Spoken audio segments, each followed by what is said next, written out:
Students, स्वागत है आपका अपने चैनल एमजीएम कैरियर इंस्टीट्यूट में। तो स्टूडेंट्स, हम मूल कॉन्सेप्ट के बारे में पढ़ रहे थे, तो उसको हम और आगे की तरफ आज पढ़ेंगे। उससे पहले स्टूडेंट्स, अगर आपने हमारे चैनल को सब्सक्राइब नहीं किया है तो जल्दी से सब्सक्राइब कर दें और हाँ, बेल आइकन को प्रेस करना ना भूलें ताकि आपको हमारे डेली लाइव लेक्चर्स का नोटिफिकेशन सबसे पहले मिले।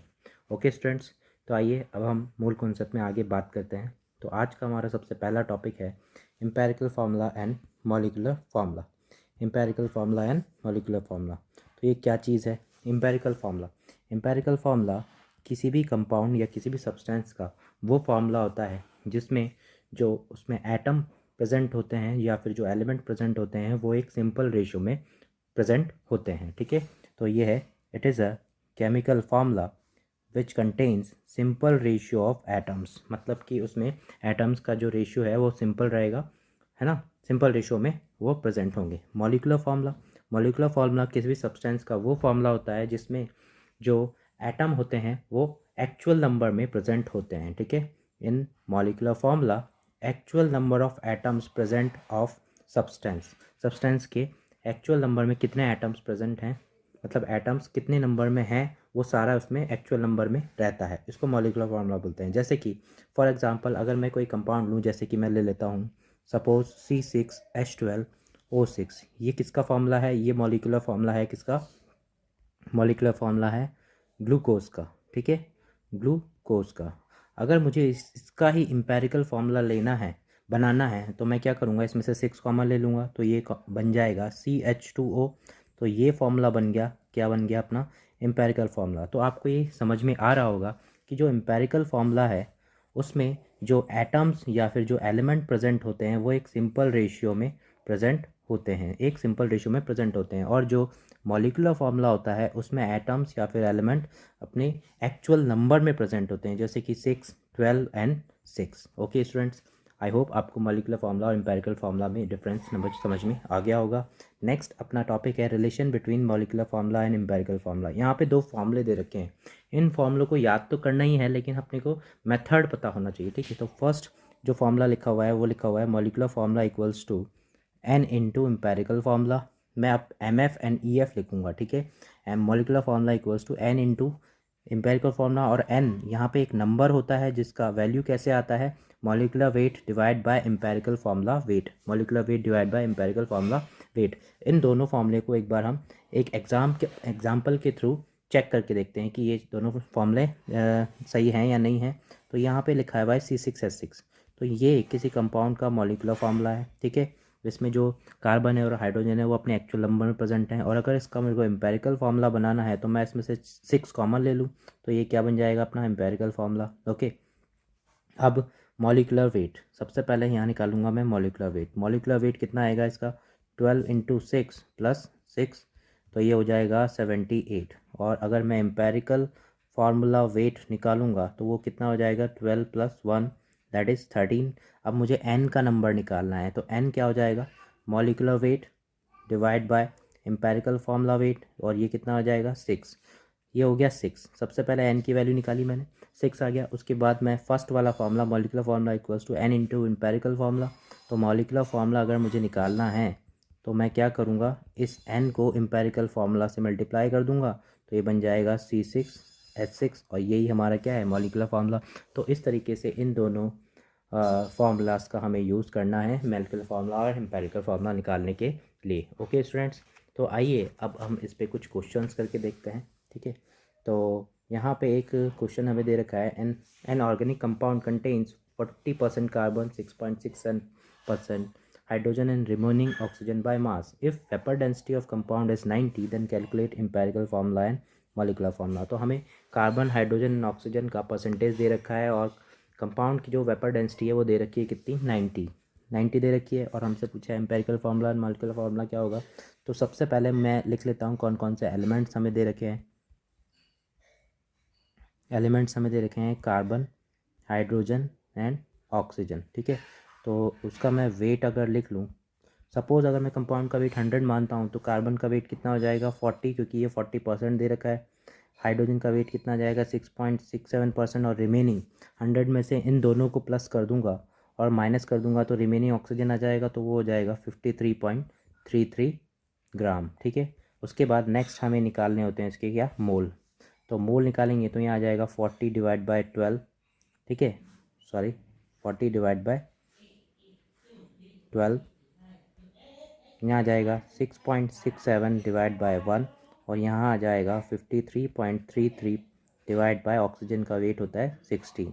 इसको मैं कैलकुलेट करूँगा तो ये आ जाएगा 3.33, इसके बाद ये आ जाएगा 6.67 एंड दिस इज़ ऑल्सो 3.33 लगभग, ठीक है। मोल के बाद हम निकालते हैं मोल रेशियो। क्या निकालते हैं हम, मोल रेशियो। और जो मोल का रेशियो होता है वही क्या होता है, हमारा एम्पेरिकल फार्मूला होता है। तो मोल रेशियो कैसे निकालेंगे, इन तीनों वैल्यूज़ में से जो वैल्यू सबसे कम है उससे इन तीनों को ही डिवाइड कर देते हैं। तो सबसे वैल्यू कम कौन सी दिख रही है, 3.33, तो यहाँ पे आ जाएगा 3.33 divide by 3.33 equals to 1, 6.67 divide by 3.33, तो ये लगभग हो जाएगा 2, एंड 3.33 डिवाइड बाय 3.33 ये हो जाएगा 1। मतलब ये रेशियो कितना आ गया अपने पास, 1, 2 एंड 1, ये रेशियो आ गया। तो हमारा जो एम्पेरिकल फार्मूला आ गया वो आ गया CH2O। और यहाँ पे मैं एम्पेरिकल वेट भी निकाल लेता हूँ, कितना आ जाएगा CH2O का एम्पेरिकल वेट कितना आ जाएगा अपना, हमें निकालना है एम्पेरिकल फार्मूला मॉलिक्यूलर फार्मूला, है ना। तो ये कितना हो जाएगा, कार्बन 12, हाइड्रोजन 2 एंड ऑक्सीजन 16, तो ये हो जाएगा 14 + 16 30, ओके। अब हमें वेपर डेंसिटी दी हुई है इस क्वेश्चन में, वेपर डेंसिटी दी हुई है। तो molecular weight and vapour density में क्या रिलेशन होता है, molecular weight equals to 2 into vapour density, तो 2 इंटू 90 इक्वल्स टू 180। अब हमें क्या निकालना है, एन। हमें दो फार्मूले निकालने थे ना, एक तो ये तो आ ही गया है, अब मॉलिक्यूलर फार्मूला की तरफ चल रहे हैं हम। तो यहाँ पे एन क्या होता है, molecular weight divide by empirical formula wait, तो ये हो जाएगा 6। और अगर मुझे मॉलिक्यूलर फार्मूला चाहिए तो हम क्या करते हैं, 6 को इससे मल्टीप्लाई कर देते हैं, किससे, एम्पेरिकल फार्मूला से, तो ये हो जाएगा C6H12O6। हमारे दोनों आंसर यहाँ पे निकल के आ गए हैं। इस तरह से क्वेश्चंस हमें प्रोसीड करना है, फॉलो करना है, ठीक है। मैं यहाँ पे इसको फॉरगेट कर देता हूँ इधर, बाय फॉरगेट, ताकि आपको ये साफ साफ दिख जाए। ओके स्टूडेंट्स, इस तरीके से इस क्वेश्चंस को हमें सॉल्व करना है, ठीक है। नेक्स्ट क्वेश्चन करते हैं। नेक्स्ट क्वेश्चन में एक ऑर्गेनिक कंपाउंड में 6.84% hydrogen, 43.86% oxygen and remaining carbon है, और उस कंपाउंड की वेपर डेंसिटी, अगेन वही क्वेश्चन है, और हमें मॉलिक्यूलर फार्मूला इसमें फाइंड करना है। क्या करना है, तो हम सबसे पहले एलिमेंट लिख लेते हैं। कौन कौन से एलिमेंट है हमारे पास में, हाइड्रोजन, ऑक्सीजन, कार्बन। हाइड्रोजन कितना है, 6.84 ग्राम, अब मैं डायरेक्ट लिख रहा हूँ, ठीक है। 43.86 ग्राम एंड रिमेनिंग कार्बन है तो वो हो जाएगा 49.3 ग्राम, ओके, इतना हो जाएगा। अब हमें क्या निकालना है, इसका वेट निकालना है ना। वेट, तो वेट कैसे आएगा, 6.84 divide by 1, 43.86 divide by 16 and 49.3 divide by 12, तो ये हो जाएगा अपना हाइड्रोजन, तो यही हो जाएगा 6.84, ये हो जाएगा अपना 16, 1 लगभग 1 लगभग 2, है ना। ये हो जाएगा अपना 43.86 डिवाइड बाय 16, तो इसको कैलकुलेट करते हैं हम, 2 मिनट स्टूडेंट्स। ये हो जाएगा अपना 43.86 डिवाइड बाय 12, दैट इज़ 3.65, ठीक है। 49.3 divide by 12, that is 4.10, okay. तो यहाँ से HO और C का जो रेशियो आ जाएगा, ये हमने क्या निकाला, ये हमने मोल निकाला है स्टूडेंट, सॉरी, ये हमने क्या निकाले हैं, मोल। तो जो मोल का रेशियो आ जाएगा यहाँ से, किसका, हाइड्रोजन, ऑक्सीजन एंड कार्बन का, वो आ जाएगा लगभग 2, 1 एंड 1। तो हमारा एम्पेरिकल फार्मूला तो यहाँ से बन गया कितना, CH2O, ये बन गया। तो अभी हमने निकाला था एम्पेरिकल वेट, कितना आया था इसका, 30 आया था एम्पेरिकल वेट। अब हमें निकालना है मॉलिकुलर वेट। तो मॉलिकुलर वेट निकालने के लिए हमें वेपर डेंसिटी दे रखी है, 2 इंटू वेपर डेंसिटी कितनी हो जाएगा, 73, दैट इज़ 146। तो अगर n की वैल्यू मैं निकालूँ तो n क्या आएगा, 146 डिवाइड बाय 30 दैट इज़ 5। तो अगर इस 5 को मैं मॉलिकुलर फॉर्मूला अगर मुझे निकालना है तो मैं 5 को किससे मल्टीप्लाई कर दूंगा, CH2O से। ये हो जाएगा C5H10O5। तो ये हमारा आंसर आ जाएगा और ये वाला हमारा आंसर आ जाएगा। ओके स्टूडेंट्स, तो आई होप आपको जो एम्पेरिकल फार्मूला और जो मॉलिकुलर फार्मूला है उससे रिलेटेड क्वेश्चंस सॉल्व करने आ गए होंगे। नेक्स्ट हमारा टॉपिक जो है आपको दिख रहा है स्टीशियोमेट्री। स्टीशियोमेट्री क्या होता है, जब कोई रिएक्शन होती है तो उसमें रिएक्टेंट एंड प्रोडक्ट होते हैं। रिएक्टेंट रिएक्ट करते हैं और प्रोडक्ट बनते हैं, ठीक है। जो रिएक्टेंट होते हैं और जो प्रोडक्ट होते हैं वो एक दूसरे से रिलेटेड होते हैं, उनके मोल, उनके वॉल्यूम, है ना, उनके number of atoms, number of ions से एक दूसरे से रिलेटेड होते हैं, ठीक है। तो उसी रिलेशन को हम क्या बोलते हैं, स्टीशियोमेट्री। स्टीशियोमेट्री में सबसे पहले आता है स्टीशियोमेट्री कॉफिशिएंट। कॉफिशिएंट वो कॉफिशिएंट जिनमें जो रिएक्टेंट है वो रिएक्ट करते हैं और जो प्रोडक्ट है वो प्रोड्यूस होते हैं, उनको स्टीशियोमेट्री कॉफिशिएंट बोलते हैं। जैसे कि हमारे पास रिएक्शन लिखी हुई है H2Cl2 से 2HCl बन रहा है, ठीक है। तो इसका स्टीशियोमेट्री कॉफिशिएंट कितना है, 1, इसका कितना है 1 और इसका कितना है 2। तो इस रिएक्शन को मैं इस तरीके से पढ़ूंगा कि 1 मोल हाइड्रोजन 1 मोल Cl2 से रिएक्ट करके 2 मोल HCl क्रिएट कर रही है या बना रही है, ठीक है। और इसी तरह से दूसरा जो एग्जांपल है वो ये है कि 2 मोल मैग्नीशियम 1 मोल ऑक्सीजन से रिएक्ट करके 2 मोल मैग्नीशियम ऑक्साइड क्रिएट कर रहा है। तो इसके स्टाइकोमेट्रिक कोएफिशिएंट कितने हो गए, इसका 2 हो गया, इसका 1 और इसका 2, ठीक है। इसी तरीके से इसका हो गया 4, इसका 3 एंड इसका 2, इसका 1, इसका 2, इसका 1 एंड इसका 2, ओके। और इनको हम मोल भी बोलते हैं, ठीक है।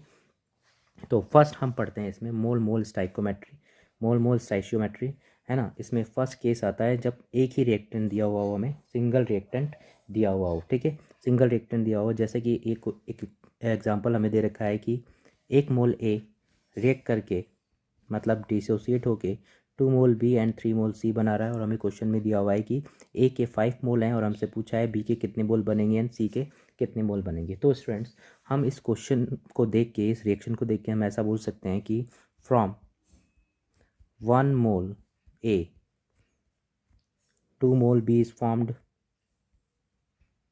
ठीक है। 2 मोल बी इज फॉर्म्ड। तो 5 मोल से कितना बनेगा, 5 मोल से बनेगा 2/1 into 5 that is 10 mole B. तो बी का आंसर आ गया हमारा 10 मोल बी। इसी तरह से सी के लिए करेंगे तो हम फ्रॉम 1 मोल ए, 1 मोल ए से कितना बन रहा है 3 मोल सी। तो 5 मोल से कितना बनेगा 3/1 इंटू 5 दैट इज़ 15 मोल सी। इस तरीके से ये क्वेश्चन होंगे, ओके स्टूडेंट्स। तो इससे रिलेटेड हम क्वेश्चंस करते हैं आगे। जैसे कि हमें दे रखा है एक रिएक्शन दे रखी है और पूछा है कि CO2 का वॉल्यूम STP पे कितना बनेगा और जो CaO बन रहा है उसका फॉर्म मास कितना बनेगा अगर मैं 10 ग्राम CaCO3 लेता हूँ। तो सबसे पहले स्टूडेंट क्वेश्चन को करने के लिए हमें सबसे पहले क्या करना है, जो भी दे रखा है उसके मोल निकाल दो। तो इसका wait divide bye molecular weight, molecular weight होता है इसका 100, उसके मोल आए 0.1 मोल। अब रिएक्शन को देख के हम ऐसा बोल सकते हैं कि from 1 mole CaCO3 1 mole CaO is formed, okay, ऐसा बोल सकते हैं। तो हमारे पास कितने मोल हैं 0.1 मोल। तो 0.1 मोल से कितना बनेगा, ये 0.1 मोल ही बनेगा, 0.1 मोल CaO। तो यहाँ से इसका हमें वेट निकालना है। तो वेट निकालने के लिए हम क्या करेंगे, मोल इंटू CaO का मॉलिकुलर वेट। CaO का मॉलिकुलर वेट होगा 56, मेरे हिसाब से CaO का मॉलिकुलर वेट जो होगा वो होगा 56, है ना। तो ये हो जाएगा 5.6 ग्राम। तो एक हमारा आंसर आ चुका है। दूसरा हमसे पूछा है कि CO2 का वॉल्यूम कितना बनेगा। तो पहले हम मोल निकालते हैं। तो अगेन CO2 के लिए अगर मुझे करना है तो मैं यही रिएक्शन को देख के बोल सकता हूँ कि from 1 mole CaCO3 1 mole CO2 is formed, ठीक है। तो 0.1 मोल से कितना बनेगा 0.1 मोल CO2। और अब हमें इसका वॉल्यूम चाहिए। तो वॉल्यूम कैसे निकालते हैं, 0.1 into mole into 22.4 that is 2.24 litre, 2.24 litre. तो ये दूसरा हमारा आंसर निकल के आ चुका है। नेक्स्ट क्वेश्चन है calculate mass of barium carbonate which is required for formation of 4.48 litre CO2 at STP। ठीक है, तो सबसे पहले तो मुझे इसकी रिएक्शन लिखनी पड़ेगी। बेरियम कार्बोनेट जो होता है वो होता है BaCO3। इसको जब हम ब्रेक करते हैं तो ये Ba और CO2 में कन्वर्ट होता है। अब हमें दिया हुआ है कि 4.48 लीटर CO2 के लिए ये जो BaCO3 है ये कितना चाहिए, इसका मास कितना चाहिए। तो हम उल्टा भी बोल सकते हैं कि 1 मोल CO2 जो है 1 मोल BaCO3 से बनती है। ठीक है, 1 मोल CO2 जो है 1 मोल BaCO3 से बनती है। तो यहाँ पे पहले इसके मोल निकाल लेते हैं। तो मोल कैसे निकालेंगे, हमें वॉल्यूम दे रखा है 4.48, तो इसको डिवाइड करूँगा मैं 22.4 लीटर से, तो ये मोल आ जाएंगे 0.2 मोल। तो एक मोल अगर 1 मोल BaCO3 से बनती है तो 0.2 मोल BaCO3 से बनेगी, है ना। और हमें चाहिए मास, तो मास कैसे निकालते हैं, mass equals to mole into molecular weight, और BaCO3 का मॉलिक्यूलर वेट होता है 197.34। इसको जब हम कैलकुलेट करेंगे तो ये आ जाएगा 39.468 gram. Okay students, next question देखते हैं हम। नेक्स्ट क्वेश्चन में दे रखा है calculate volume of O2 at STP and mass of KCl formed by 1.225 kilogram KClO3। ठीक है, तो इसकी रिएक्शन है KClO3 जो है इसको डिसोसिएट होके ये बनता है 2KCl प्लस 3O2, है ना। इसको मैं बैलेंस कर लेता हूँ तो यहाँ आ जाएगा 2। अब मैं इस रिएक्शन को देख के ऐसे बोल सकता हूँ कि तो फ्रॉम 2 मोल KClO3 से हमें क्या क्या चाहिए, KCl का मास चाहिए और ऑक्सीजन का वॉल्यूम चाहिए। तो 2 मोल KClO3 से 2 मोल KCl बनता है। ठीक है, तो हमारे पास कितना है 1.225 किलोग्राम। तो 1.225 किलोग्राम को अगर मैं इसके मोल निकालूंगा तो कितना आ जाएगा 1.225 किलोग्राम मीन्स 10⁻³ डिवाइड बाय इसका मॉलिक्यूलर वेट। इसका जो मॉलिक्यूलर वेट होगा वो होगा KClO3 के पोटेशियम 39, है ना, क्लोरीन 35.5 एंड O3 48। तो ये हो गया 0.5। हाँ, ये हो जाएगा 9 और 5 14, 14 और 8 14 और 4 18 और 4 22, 2 3 3 6 2 8 और 4 12, 122.5। तो इसको कैलकुलेट करेंगे तो ये 10 मोल आ जाएगा स्टूडेंट्स। ठीक है, तो 10 मोल से ये कितना बनेगा 10 मोल KCl। अब हमें चाहिए क्या, वेट। तो वेट निकालने के लिए क्या करेंगे 10 इंटू इसका मॉलिक्यूलर वेट। इसका मॉलिक्यूलर वेट होता है 74.5, तो ये हो जाएगा 745 ग्राम। ठीक है, और दूसरा हमें ऑक्सीजन का चाहिए वेट वॉल्यूम। तो यहाँ से रिएक्शन को देख के मैं बोल सकता हूँ कि 2 मोल KClO3 से 3 मोल ऑक्सीजन बन रहा है। तो 10 मोल से कितना बनेगा 3/2 into 10 that is 15 mole oxygen. और मुझे क्या चाहिए इसका वॉल्यूम। तो मोल को किससे मल्टीप्लाई कर देते हैं 22.4 से। इसको कैलकुलेट करेंगे तो ये आ जाएगा 336 लीटर। ओके स्टूडेंट, तो ये दोनों हमारे आंसर यहाँ पे कैलकुलेट हो जाएंगे।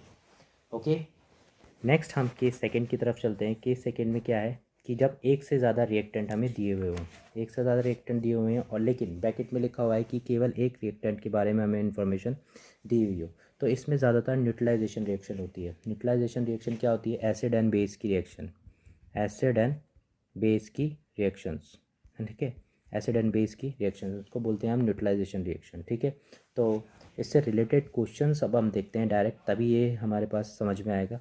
तो हमें दे रखा है कि calculate mass of H2SO4 required for complete neutralisation of 4 gram NaOH। मतलब 4 ग्राम NaOH के कंप्लीट न्यूट्रलाइजेशन के लिए H2SO4 का कितना मास हमें चाहिए। तो उसके लिए सबसे पहले क्या चाहिए, हमें रिएक्शन चाहिए। तो जो H2SO4 है वो रिएक्शन करेगा NaOH से, क्या बनाएगा ये बनाएगा Na2SO4 प्लस 2H2O। ठीक है, इसको बैलेंस करेंगे तो यहाँ पे 2NaOH आ जाएगा। अब सबसे पहले मुझे क्या दे रखा है 4 ग्राम इसका दे रखा है, तो सबसे पहले इसके मोल निकाल लो।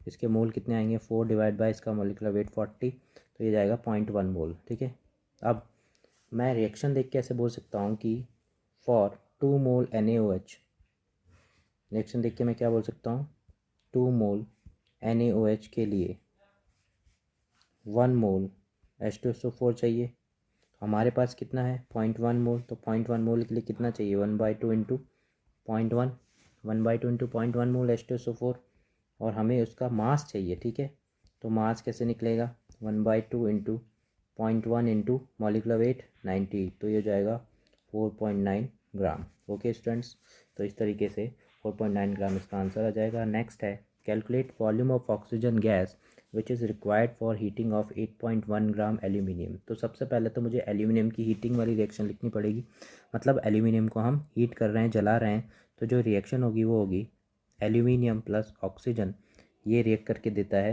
Al2O3। इसको बैलेंस करना पड़ेगा स्टूडेंट्स, तो यहाँ पे आ जाएगा 4 एल्यूमिनियम 3O2 2 Al2O3, ये बैलेंस हो गई है। सबसे पहले मुझे क्या दे रखा है, एल्यूमिनियम का 8.1 ग्राम, ठीक है। उसके लिए मुझे ऑक्सीजन का वॉल्यूम चाहिए, तो सबसे पहले मैं इसके मोल निकाल लेता हूँ। एल्यूमिनियम के कितना आ जाएगा, 8.1 डिवाइड बाय इसका एटॉमिक वेट 27.3 मोल। अब सबसे पहले कहाँ जाते हैं हम, रिएक्शंस पे। तो मैं देख के बोल सकता हूँ रिएक्शन को कि for 3 mole oxygen, 3 mole oxygen के लिए 4 मोल एल्यूमिनियम रिएक्ट करता है, ठीक है। तो इसको उल्टा बोल सकते हैं कि 4 मोल एल्यूमिनियम जो है 3 मोल ऑक्सीजन से रिएक्ट करता है, तो हमारे पास कितना मोल है, 0.3 मोल, तो ये कितने ऑक्सीजन से रिएक्ट करेगा, 3/4 इंटू 0.3, है ना, मोल ऑक्सीजन। हमें क्या चाहिए, इसका वॉल्यूम चाहिए ऑक्सीजन का, तो किससे मोल को किससे मल्टीप्लाई कर देते हैं हम, 22.4 से, ठीक है। तो ये हो जाएगा अपना 5.04 लीटर, तो ये हमारा आंसर आ जाएगा। ओके स्टूडेंट्स, नेक्स्ट क्वेश्चन है 89.6 litre of CO2 and 90 gram of H2 is obtain bye complete combustion of hydrocarbon. Hydrocarbon क्या होते हैं, हाइड्रोकार्बन होते हैं जो कार्बन और हाइड्रोजन से बने होते हैं कंपाउंड। तो हमें बताना है determine molecular formula of a hydrocarbon, ठीक है। तो देखो यहाँ पे 89.6 लीटर CO2, तो मैंने सबसे पहले बता रखा है जो भी दे रखा है उसके मोल निकाल दो, तो मोल ऑफ CO2 कितना आ जाएगा, 89.6 लीटर CO2 डिवाइड बाय 22.4, ठीक है। इसको सॉल्व करेंगे तो ये आ जाएगा 4, है ना। और दूसरा है मोल ऑफ H2O, अगर इसको मैं सॉल्व करूँगा, मोल कितना है 90 डिवाइड बाय 18 मॉलिकुलर वेट, है ना। इसको सॉल्व करेंगे तो 5। अगर इसमें CO2 के मोल इतने हैं तो कार्बन के मोल कितने होंगे, 4 इंटू 1 दैट इज़ 4, 1 क्या है, कार्बन का नंबर। और अगर इसमें H2O के मोल इतने हैं तो हाइड्रोजन के मोल कितने होंगे, 5 इंटू 2 10, कार्बन 4 एंड, तो जो मोल का रेशियो होता है वही क्या होता है हमारा फॉर्मूला, तो जो फॉर्मूला बनेगा वो बनेगा C4H10। ओके स्टूडेंट्स, इस तरीके से इस क्वेश्चन को हमें सॉल्व करना है। नेक्स्ट केस थर्ड हमारा आता है जब एक से ज़्यादा रिएक्टेंट हो, दोबारा वही केस है, लेकिन इस बार क्या हो, कम से कम 2 रिएक्टेंट के बारे में हमें पता हो। तो इसमें हमारा जो एक कॉन्सेप्ट निकल के आता है लिमिटिंग रिएजेंट का कॉन्सेप्ट, ठीक है। Limiting reagent and access reagent का कॉन्सेप्ट। तो लिमिटिंग रिएजेंट स्टूडेंट्स क्या होते हैं, वो रिएक्टेंट होते हैं रिएक्शन में जो पहले कंज्यूम हो जाते हैं या पहले पूरी तरीके से ख़त्म हो जाते हैं, और एक्सेस रिएजेंट जो पूरी तरीके से ख़त्म नहीं होते, कुछ उनका पार्ट बच जाता है, उनको क्या बोलते हैं हम, एक्सेस रिएजेंट। तो जो लिमिटिंग रिएजेंट है वो क्या है, reactant which is completely consumed in a chemical reaction, मतलब वह पूरी तरीके से कंज्यूम हो जाता है, और जो पूरी तरीके से कंज्यूम नहीं होता उनको एक्सेस रिएजेंट बोलते हैं, उनका कुछ पार्ट लेफ्ट बच जाता है, ठीक है। तो ये कैसे ढूंढते हैं किसी रिएक्शन में, सबसे पहले एक एग्जांपल से देखते हैं हम। हमें एग्जांपल दे रखा है H2Cl2 से रिएक्ट करके 2HCl बना रहा है, और हमें दे रखा है H2 के 2 मोल हैं एंड 1.5 मोल Cl2 के। तो सबसे पहले क्या करना है, mole divide by psychometric coefficient, ठीक है, मोल डिवाइड बाय कॉफिशिएंट, तो 2 डिवाइड बाय 1 एंड यहाँ पे आया 1.5 divide by 1। Mole divide bye coefficient करने के बाद हमें देखना है कि कौन सी वैल्यू लेस आ रही है, तो यहाँ पे 1.5 डिवाइड बाय 1 वाली वैल्यू लेस आ रही है, तो जो वैल्यू लेस आती है वही रिएजेंट हमारा क्या बन जाता है, LR, और दूसरा ऑटोमेटिकली क्या बन जाएगा, एक्सेस रिएजेंट, ठीक है। और सारी कैलकुलेशन फिर किसके बेसिस पे होती है, LR के बेसिस पे। तो अब इस रिएक्शन को देख के मैं ऐसे बोल सकता हूँ, सपोज इसके मोल पूछें, तो इस रिएक्शन को देख के मैं क्या बोल सकता हूँ कि 1 मोल Cl2 से 2 मोल HCl बनता है, तो 1.5 मोल से कितना बनेगा, 2/1 into 1.5 that is 3 mole HCl। इस तरीके से आगे फर्दर हमें सॉल्व करना है, ठीक है। तो इससे रिलेटेड कुछ क्वेश्चंस हैं, हम करके देखते हैं हमें समझ में आया है या नहीं आया। 20 ग्राम H2 जो है रिएक्ट करता है 56 ग्राम नाइट्रोजन से और NH3 बनाता है, तो हमें NH3 का मास पूछा है। तो देखिए स्टूडेंट्स, यहाँ पे 2 रिएक्टेंट के बारे में इंफॉर्मेशन दे रखी है, तो सबसे पहले हमें क्या निकालेंगे यहाँ पे LR, और हमसे पूछा है कि जो रिमेनिंग मोल है एक्सेस रिएजेंट के वो भी हमें निकालने। तो सबसे पहले तो रिएक्शन चाहिए। तो सबसे पहले रिएक्शन लिखेंगे तो 3H2 + N2 ये बनाएगा 2NH3। मैंने बैलेंस केमिकल रिएक्शन लिख दी है, ठीक है। यहाँ पे हमें इसके 20 ग्राम दे रखे हैं और इसके 56 ग्राम दे रखे हैं और पूछा है कि NH3 का कितना वेट बनेगा। तो सबसे पहले लिमिटिंग रिएजेंट निकालना पड़ेगा। तो सबसे पहले क्या निकालो, मोल। मोल कैसे निकालो, 20 / 2 एंड 56 / 28, ठीक है। तो ये हो गया 10 और ये हो गया 2। उसके बाद मोल डिवाइड बाय क्या करते हैं अपन, मोल डिवाइड बाय कोफिशिएंट, ठीक है। 10 / 3 एंड दैट इज़ 2 / 1। तो ये होता है 3.33 और ये होता है 2। तो कौन सी वैल्यू लेस है, ये वाली वैल्यू लेस है। तो इसका मतलब जो हमारा N2 है वो क्या बन जाएगा, अपना लिमिटिंग रिएजेंट। अब सारी कैलकुलेशन इसी के हिसाब से होगी। तो यहाँ पे हम इस रिएक्शन को देख के बोल सकते हैं कि from 1 mole N2 2 mole NH3 is formed, ठीक है। तो कितना मोल N2 है यहाँ पे, 2 मोल N2 है। तो 2 मोल N2 से कितना बनेगा, 4 मोल NH3, ठीक है। और 4 मोल NH3 का अगर हमें वेट चाहिए तो कितना, मोल को किससे मल्टीप्लाई कर दो, इसके मॉलिक्यूलर वेट से, तो ये हो जाएगा 68 ग्राम, ठीक है। और हमसे क्या पूछा था कि जो एक्सेस रिएजेंट है उसके कितने मोल रिमेनिंग बचते हैं। तो एक्सेस रिएजेंट कौन सा बन जाएगा, H2, ये है एक्सेस रिएजेंट, ठीक है। तो इसको कैसे कैलकुलेट करेंगे, वही सब कुछ लिमिटिंग रिएजेंट के हिसाब से। तो 1 मोल N2 के लिए 3 मोल H2 चाहिए, ऐसा मैं रिएक्शन को देख के बोल सकता हूँ। 1 मोल N2 के लिए 3 मोल H2 हमें चाहिए। तो हमारे पास कितना मोल है, 2 मोल। 2 मोल के लिए कितना चाहिए, 6 मोल H2 चाहिए, है ना। तो रिमेनिंग कितना बचेगा, रिमेनिंग होगा हमारे पास पहले से कितना है, पहले से है हमारे पास 10 मोल है और 6 मोल तो रिएक्ट कर रहा है, तो बचेगा कितना, 4 मोल H2। तो ये हमारा जो रिएक्टेंट बच गया है उसका आंसर आ जाएगा और दूसरा 68 ग्राम और दूसरा आंसर आ जाएगा। नेक्स्ट है 5.6 ग्राम CaO जो है रिएक्ट करता है 4.48 लीटर CO2 और बनाता है CaCO3। तो हमें पता करना है कि जो CaCO3 बन रहा है उसका मास कितना है, ठीक है। तो सबसे पहले रिएक्शन चाहिए। तो रिएक्शन CaO + CO2 बहुत बार लिख चुके हैं हम ये रिएक्शन। ये क्या बनाएगा, CaCO3, ठीक है। CaO कितना है 5.6 ग्राम और ये है 4.48 लीटर। तो अगेन सबसे पहले क्या करना है, अपने मोल निकालने हैं। तो 5.6 / 56 ये हो गया 0.1 मोल, ठीक है। और ये हो जाएगा 4.48 / 22.4 दैट इज़ 0.2 मोल, है ना। 0.1 मोल 0.2 मोल। सबसे उसके बाद क्या करना है, मोल डिवाइड बाय कोफिशिएंट। तो कोफिशिएंट तो दोनों के 1 है, तो 0.1/1 एंड 0.2/1। तो ऑब्वियसली ये वैल्यू लेस आ रही है, ये वैल्यू लेस आ रही है। तो CaO क्या बन गया, लिमिटिंग रिएजेंट। इसको देख के सॉल्व करना है। तो 1 मोल CaO से 1 मोल CaCO3 बनेगा, ठीक है। तो हमारे पास कितना है, 0.1 मोल। तो 0.1 मोल से कितना बनेगा, 0.1 मोल CaCO3, ठीक है। और हमें क्या चाहिए, इसका वेट चाहिए। तो वेट मोल इंटू इसका मॉलिक्यूलर वेट 100, तो ये हो जाएगा 10 ग्राम, ठीक है। इस तरीके से हम लिमिटिंग रिएजेंट वाले क्वेश्चन सॉल्व कर सकते हैं। नेक्स्ट हमारा आता है वॉल्यूम स्टाइकोमेट्री। ये कोई नई चीज़ नहीं है, जैसे हमने मोल स्टाइकोमेट्रिक पढ़ा है वैसे ही वॉल्यूम स्टाइकोमेट्री होता है। बस फ़र्क आ जाता है, मोल की जगह पे हम क्या कर देते हैं, वॉल्यूम। जैसे कि एग्जांपल में दे रखा है H2Cl2 रिएक्ट करता है और HCl बनाता है। तो यहाँ इसका 20 लीटर है और यहाँ इसका 30 लीटर है, तो ये 40 लीटर बनेगा। ये कैसे बनेगा उसको हम एक क्वेश्चन करके देखते हैं।